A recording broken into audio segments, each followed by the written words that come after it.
जो side stand का issue है वो यूजुअली तो कॉमन है केटीएम में। अब इस बार केटीएम ने क्या किया है, इसमें ये दिखने का तो बहुत छोटा है, क्या ही कॉस्ट रहेगा इसका। कॉस्ट जो आप देख रहे हो स्पोक व्हील्स, ठीक है, ये स्पोक व्हील्स आपको क्या लगता है कितने का होगा?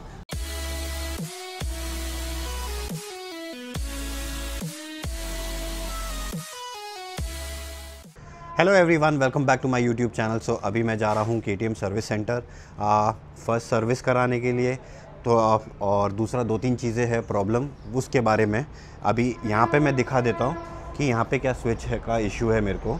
अगर मैं मेनू बटन दबाता हूँ तो ये नीचे का बटन यहाँ पे दबा रहा हूँ तो नहीं हो रहा है। अगर मैं ये पॉइंट पे एंड में एकदम खींचता हूँ तो होता है, बट यहाँ पे किधर भी दबा रहा हूँ तो नहीं हो रहा है। तो वो दिखाना है उनको, उसके बारे में कि इसका क्या करना है। ये पूरा कंसोल चेंज होगा ये कि क्या होगा, वो सर्विस सेंटर पे जाके देखते हैं। और इसके बाद दूसरा एक चीज़ मैंने नोटिस किया है, अगर आप इस साइड आके देखेंगे तो जब आप राइडिंग पैंट्स पहनते हैं या कुछ पहनते हैं तो यहाँ पे ये सब पैनल्स पे स्क्रैचेस आ रहे हैं। तो ट्रैक्शन पैड डालने होंगे। तो हो सकता है कि नेक्स्ट वीडियो में मैं आपको दिखा दूँ कि ट्रैक्शन पैड कौन से ब्रांड का है, क्या है जो इंस्टॉल करने वाला हूँ। तो अभी मैं जाता हूँ सर्विस सेंटर, फर्स्ट सर्विस कराता हूँ और कितना खर्चा होता है क्या होता है मैं बताता हूँ। वहाँ पे वीडियो शूट करना तो मना है, तो देखते हैं, अगर शूट करने मिला तो मैं शूट कर लूँगा, नहीं हुआ तो उसके बाद मैं बता दूँगा कि कितना खर्चा हुआ क्या हुआ। सो महेश भी आ रहा है, वो मुझे मिलेगा सानपाड़ा के सर्विस स्टेशन पे। तो चलते उधर और वहाँ पे जाके मिलते हैं। तो जो कैमरा पकड़ा है वो है मेरा फ्रेंड प्रशांत, मैं उसको एक बार दिखा देता हूँ। तो ये रहा प्रशांत।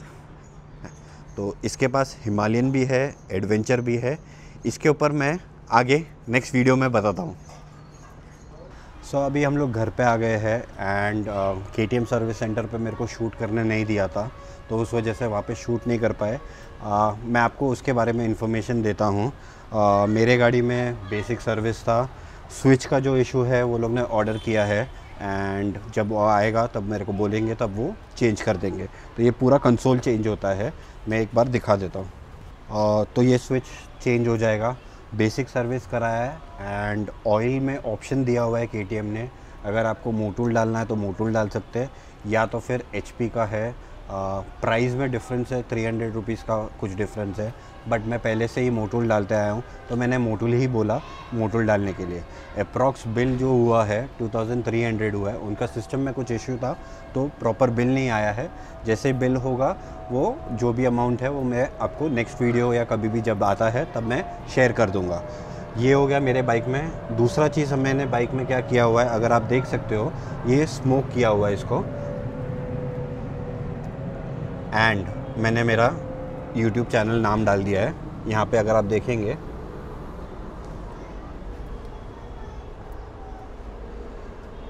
तो ये हो गया मेरे बाइक के बारे में। और अब आते हैं महेश के बाइक में, जिसमें सबसे ज़्यादा प्रॉब्लम था और जिसमें सबसे ज़्यादा टाइम लगा। महेश के बाइक में भी हमने ये डाल दिया है, स्मोक कर दिया है। और दूसरा चीज़, उसने उसके बाइक को नाम दिया हुआ है और उसने वो यहाँ पे लगाया हुआ है। तो यहाँ पे आप देख सकते हो, तो ये उसके बाइक का नाम है। अब आते हैं मेन प्रॉब्लम में जो था। इसमें क्रूज़ कंट्रोल का इशू था, जिस वजह से चल नहीं रहा था। तो अभी अगर आप देखेंगे, अभी हम लोग ये करते हैं तो वो स्टेबल रहता है, ब्लिंक नहीं कर रहा है। पहले के वीडियो में आपने देखा रहेगा कि वो ब्लिंक हो रहा था, जिस वजह से क्रूज़ कंट्रोल चल नहीं रहा था। तो वो सॉफ्टवेयर इशू था जो कि वो रिज़ॉल्व कर दिया है। दूसरा प्रॉब्लम था साइड स्टैंड का, जो साइड स्टैंड इशू आ रहा था, जिस वजह से वो स्टैंड ऊपर लेने के बाद भी साइड स्टैंड नीचे करके दिखा रहा था। बट आज जब थाने से महेश आ रहा था, कम से कम 30-40 बार तो गाड़ी बंद हो गएगा, जिस वजह से उसको तकलीफ़ हुई थी और चलाने में बहुत प्रॉब्लम हो रहा था। क्योंकि क्या होता है, all of a sudden power cut कर देता है, जिस वजह से आप कुछ कर नहीं सकते। या तो उसको वो रेक्टिफाई करो, कुछ जो भी है स्लो आगे पीछे करके ट्राई करो, वैसे करके वो पहुंचा। तो हम लोग ने पूरा सर्विस कराया है केटीएम सानपाड़ा से, जो कैलाश सर का है, जिन्होंने काफ़ी कुछ हेल्प किया। टाइम लगा रेक्टिफाई करने में, सबसे ज़्यादा टाइम लगा साइड स्टैंड बाईपास में और उसके बाद क्रूज़ कंट्रोल में। मेरी गाड़ी तो आधे घंटे में हो गई थी, बट इसके गाड़ी में सबसे ज़्यादा टाइम लगा। अब मैं महेश को लेता हूँ, वो बताएगा कि उसका एक्सपीरियंस अब कैसा था सर्विस होने के बाद, और उसने जो जो प्रॉब्लम था वो सॉल्व हो गया है। तो अभी इसके गाड़ी में कोई मेजर इशू नहीं है, जो था वो रेक्टिफाई हो गया है। तो अभी मैं महेश को देता हूँ। All right, so thank you Karan for detailed introduction। और आज एक बहुत बड़ा दिन था to be honest. First service we thought कि आई थिंक आधे घंटे 1 घंटे में हम लोग फ्री हो जाने चाहिए, और जो छोटे मोटे इश्यूज़ थे आई थिंक वो एक दो घंटे में हो जाने चाहिए, हम लोगों ने वो एस्टिमेट किया था। बट टुडे आई थिंक हम लोग 11 बजे पहुँचे थे and now it is 8:30, so close to like 6-7 घंटे के ऊपर लग गए हम लोग को ओवरऑल काम करने। लाइक करण सेड कि जो साइड स्टैंड इशू था, आई हैड 2 और 3 इंस्टेंसेस दिन में आज आने के टाइम पे where inside stand completely stall हो रहा था और गाड़ी कम्प्लीटली स्टॉल हो रही थी। सो वो एक मेजर इशू था। We try to do the bypass actually करने के लिए ट्राई किया, बट वो उससे प्रॉब्लम सॉल्व नहीं होगा, सोल्यूशन नहीं मिल रहा था। सो उन्होंने टेक्नीशियन से बात की एंड दे सेड कि उन्होंने फिर सोल्यूशन फाइंड किया। तो उन्होंने कुछ मेजरमेंट का इशू था, आई रियली डोंट नो, पर उन्होंने कुछ ट्राई किया and I think that is now working. हमने बहुत सारे ऑफ रोड थोड़े पॉट होल्स में ट्राई किया, बहुत सारा, मैंने ऑलमोस्ट 10-20 किलोमीटर चला के लिए हो गया। सो फार अभी तक एरर दिया नहीं है, लेट्स सी अगले राइड में कैसा होगा। और दूसरी चीज़, मेजर चीज़ थी जो cruise control, I am really happy. मैंने अभी थोड़ी देर पहले ही टेस्ट किया, आई थिंक करंट मैंने तो पहले ही टेस्ट करके हो गया, मैंने अभी फर्स्ट टाइम टेस्ट किया and it's really nice, I like it. On point 1-2 kilometres का आई थिंक बाय फ्लक्चुएट होते रहता है, बट इट्स ऑन पॉइंट। हम लोग अभी नेक्स्ट जो राइड हम लोग करेंगे उसमें डेफिनेटली हम लोग ट्राई करेंगे कि हम लोग क्रूज़ कंट्रोल का ऑप्टिमम यूटिलाइजेशन करेंगे।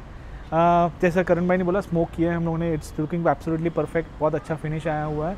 And Sanpada service station, I would like to give a good big thumbs up to them. पहले भी मेरा KTM ड्यूक जो था वहाँ पे जाने का एंड वहाँ पे मैं सर्विस करने का, everything was done there only. Today going after almost 6 months 7 months, it still feels the same, they are good. It's just I can say कि ये बाइक्स उनके लिए न्यू है, तो उनको भी हैंड्स ऑन नहीं है कि कौन सी चीज़ कहाँ पे है, द टेक्निकलिटीज़ उनको नहीं पता है ये सब चीज़ की। They are still identifying, because हमारी फर्स्ट टाइम सर्विस के लिए गई थी, तो डेफिनेटली उनको थोड़ा सा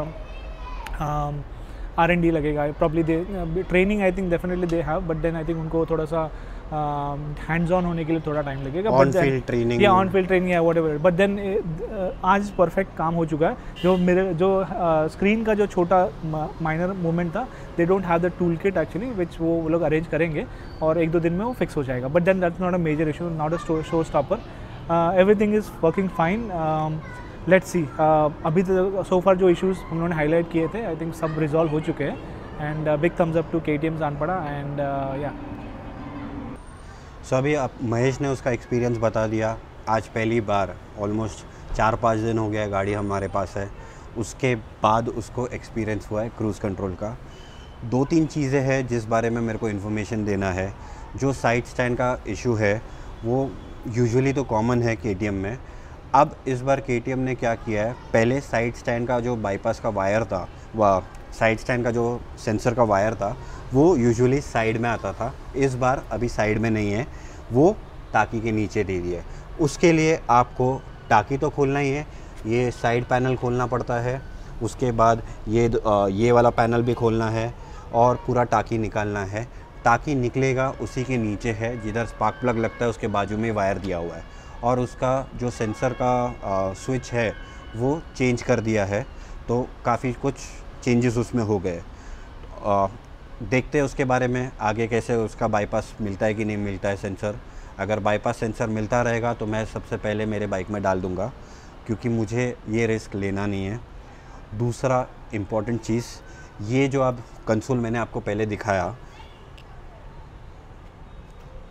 इसमें ये दिखने का तो बहुत छोटा है, क्या ही कॉस्ट रहेगा, इसका कॉस्ट है 4200, ठीक है, तो इतना सस्ता नहीं है।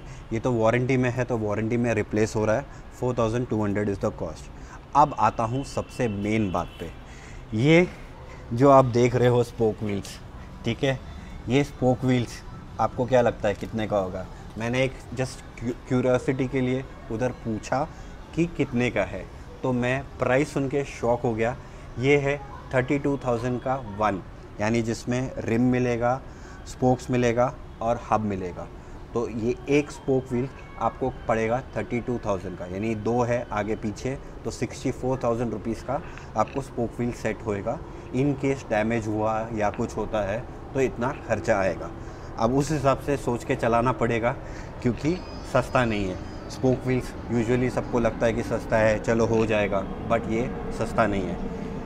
एलॉय व्हील्स उससे सस्ता है, 8 से 10 हज़ार रुपये में एक एलॉय व्हील मिलता है, तो समझो 16 या 20 हज़ार रुपये में आपका काम हो जाता है। बट इसमें वैसा नहीं रहेगा, ये थोड़ा एक्सपेंसिव है।